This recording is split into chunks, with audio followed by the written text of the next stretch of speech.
Another caller had asked David Pakman about the Justice Democrats.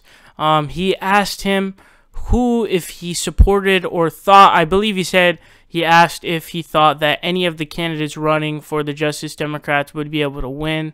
And David Pakman responded by basically saying two things. One was he doesn't know anybody who's running. And the second part, I'm going to show you guys the clip here before I talk about it. But he's going to be talking about the Justice Democrats. He's going to make some comments about the Justice Democrats that I'm going to make some inferences from. Check it out here. All right. Well, let's go to 908. Caller from 908. Can you hear me? What's your name? Where are you calling from? Yeah, I could hear you, David. My name's Isaiah. I'm from New Jersey.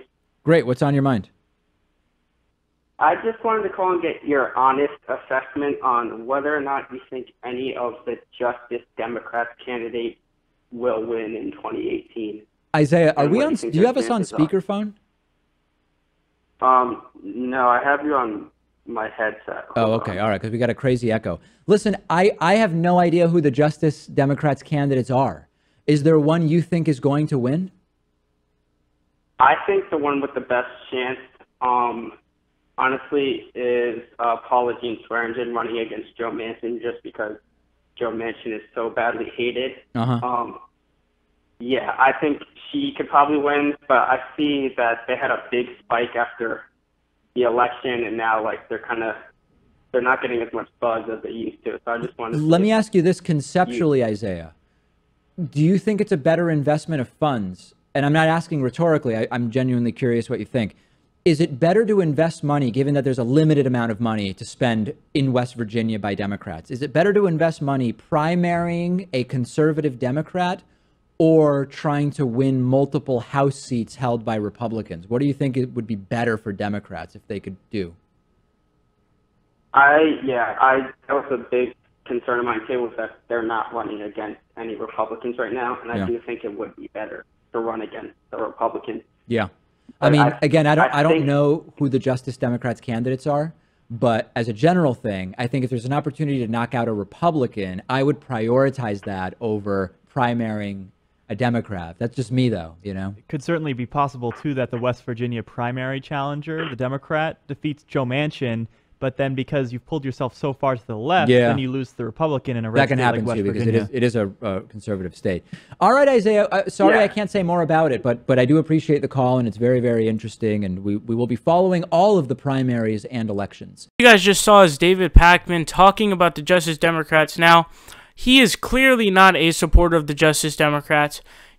What he said basically is, and he said he didn't mean it rhetorically, the only reason he's saying any of this is because he doesn't want any backlash from his viewers, because believe it or not, a lot of his base supporters are people who are the secular talk type viewers, Bernie Sanders fans, Justice Democrat supporters and members.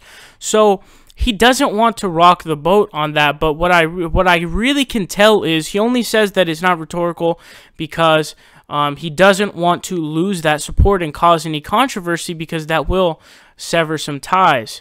Now, you know what he says, and I think I'll answer David's question for him. This is the thing, okay? Here's the thing. Justice Democrats is a separate entity from every other entity that's already contributing to help Democrats win the House. So what I'm trying to tell you here, number one, is he says that, is it a worth it investment to put this in? First of all, Justice Democrats it's not going to be interrupting any other organization's efforts to fundraise and try and get somebody in the House who's a Democrat.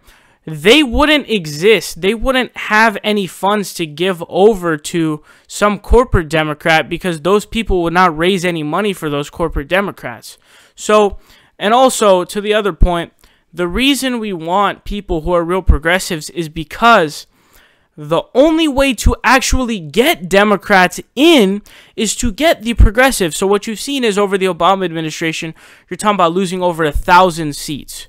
Now, why is that? It's because we have had a neoliberal shift that has gone away from real progressive ideas, single-payer healthcare, ending the overseas wars, infrastructure spending, stop selling weapons to Saudi Arabia, free college, Medicare for all of this different stuff, right? Climate, start taking actions on climate change, giving tax credits, etc., etc.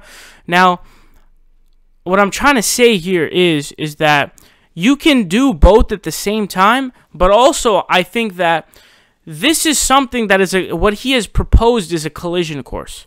It's eventually going to collide. At one point or another, it will collide. You're going to have the corporate Democrats and you're going to have the Justice Democrats. In what situation do you foresee you being able to say, okay, now it's okay to invest in primarying Democrats? Would you be for primarying Democrats when they're already in the House? Because I don't think so. And if your answer is no, which I think is the answer, then you'll never be able to reform the party. So the Justice Democrats is the way to go, and I'm very disappointed with David Pakman's answer here.